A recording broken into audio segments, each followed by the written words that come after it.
Iniimbestigahan na ng mga otoridad ang 3 pulis at isang police asset na iligal umanong pumasok sa isang bahay sa barangay Old Balara, Quezon City. Pero giit ng mga nahuli, meron daw silang manhunt operation kaya napasugod sa naturang lugar. May news to go si Oscar Oida. Pasado alas 8 kagabi na magkagulo sa bahaging to ng Liwanag Street, Barangay Old Balara, Diliman, Quezon City. Ito'y nang umalingaw-ngawang impormasyong isang hostage taking daw ang nagaganap noon sa isa sa mga bahay doon. Gulat kami kasi po kumakain kami noon. Tapos bigla po silang pumasok.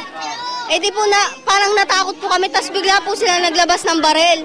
Kitang-kita rin daw ng residente si Jessie Tolentino nang pasukin ng mga armadong lalaki ang naturang bahay. Nakabunot na po sila, sir. Nung pumasok dito, nagbunot ng baril? Nung nandito na sila, sir. Nung nandito na sila, hawak-hawak na nila ang baril nila. Agad namang napasugod sa lugar ang mga pulis at di nagtagal, napasok din nila ang naturang bahay. Sa loob, tumambad sa mga pulis ang 4 na lalaki. 3 sa kanila napag-alamang mga pulis din na nakuhaan na ng tag-iisang 9mm na baril. Ang isa namang kasama nila, police asset. Git nila, hindi raw sila ng hostage, kundi nagsasagawa lang daw ng manhunt operation, kaya sila napapunta sa lugar. Sa katunayan nila, sila pangaraw ang na-hostage sa pangyayari. Kami ang nakulong doon, pinatayan kami ng ilaw, the same time nakatali yung pinto ng cable wire. Kaya hindi kami makalabas. Ano kayo nakulong, sir? Kung hindi nakapasok?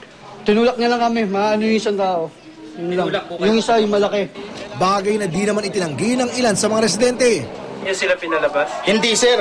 Kasi ebidensya po namin, sir, na nandito sila sa loob ng bahay. Nangako naman ang pamunuan ng Station 6 ng QCPD na paiimbestigahan nila ang pangyayari.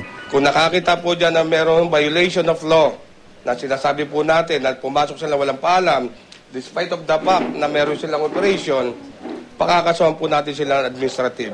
Hindi po natin ito-tolerate po rito yung mga misdeeds po ng pulis.